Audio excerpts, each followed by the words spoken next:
I've been playing games all my life. As a child, I reminisce about the SNES, Sega Genesis, and the fat black and white Game Boy. I've seen the advancements in technology and the evolution in games. It's depressing to know that future generations might never get to experience unforgettable classics, because it's the games of the past that gave ground to the building blocks for present-day gaming. Evoland is a game where you get to play through and experience the history of evolution in video games that involve gameplay and graphics, from 8-bit all the way to high definition. But does that mean this game lets us enjoy our past memories, or does it only repress them?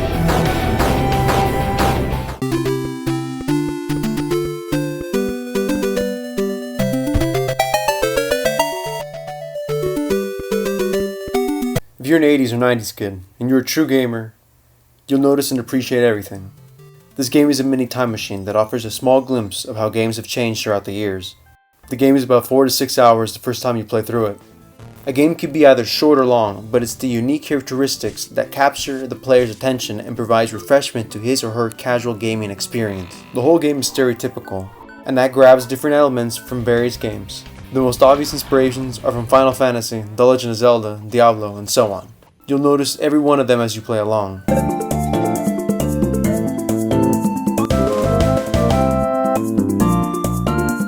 But as the cliché hero, you play as a young boy named Clink, who starts off in the woods, and you begin to adventure with very limited resources. As you progress, you come across a young girl.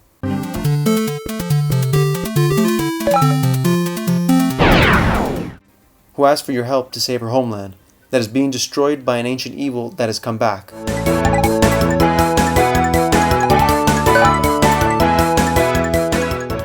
As I said before, the game takes references and inspiration from many games. The movement and heart system is from Zelda. There are piranha plants. You get a copy of the Buster Sword from Final Fantasy, and so on.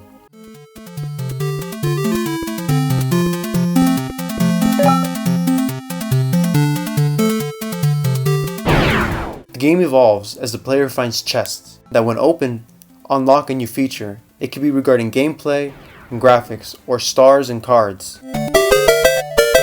As the player gets farther in the game, they unravel the cliché story. The core design of this game isn't the evolution in graphics. In the end, they're not as impressive as a console game, nothing compared to Skyrim or Crysis. But it's the time and effort the creators did to give us the essence, a simplified perception of how things have changed, and how far we've come since the Atari.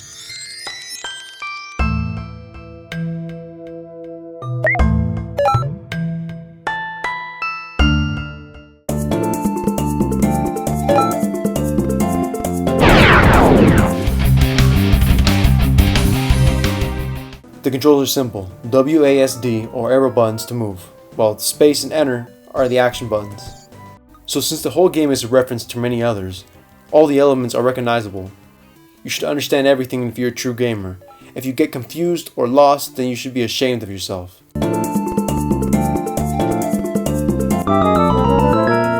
Everything is simple and planted out in a straight path.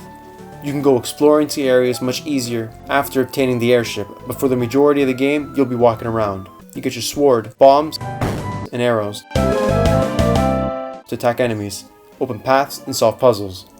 Gameplay changes and can be like in Zelda. In the overworld, you will walk around and start random battles like in an RPG, during which your partner takes the role as a mage and medic.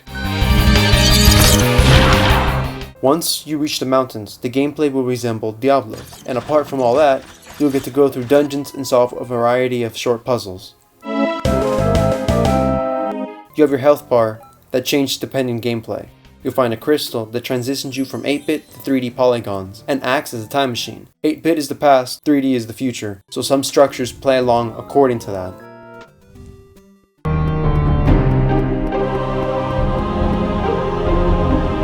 There's not much to do after beating the game. You can only collect stars and obtain cards and chests.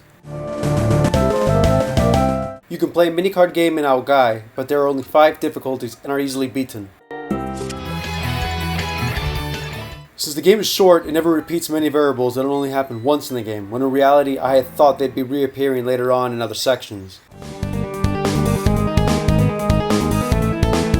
There are a couple grammatical errors in the game, which no matter what, brings down points. Save points are available, but if you die, you get sent back to the main menu, and you have to press continue again. It just takes up more time, and I dislike this. It would have been much better if you have just started up from the last checkpoint. The mouse is literally pointless, since you're only able to open up your inventory with tab, or clicking the bag on the top right. You could only see what you have, but you could never interact with the interface, which in the end is completely useless. Potions can only be used while in battle. Sometimes the transition from getting an improvement graphically freezes for a brief moment and makes weird noises as it loads. The game has a lot of potential, but it's cut short not because of the length, but also since it doesn't involve more classical gameplay, so I know that there's much more that this game can do and become.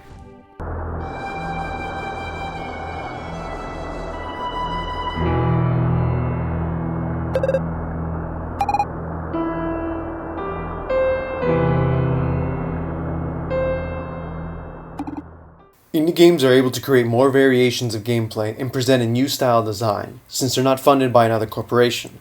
They are able to play and create with what they want without any restrictions.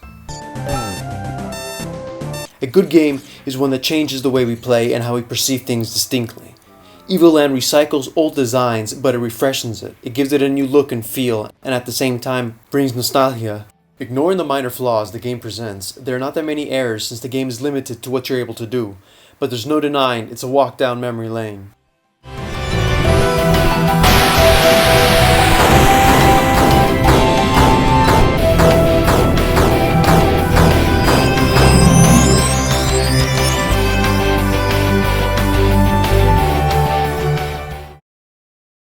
And hey, look, if you like this review, why not follow me on Twitter? Do it. Or you can just click that subscribe button, whichever you prefer. Oh, what's that? What? You got something to say? Well, I'm not going to give you the satisfaction to say it to my face, but you can comment below and see what happens afterwards.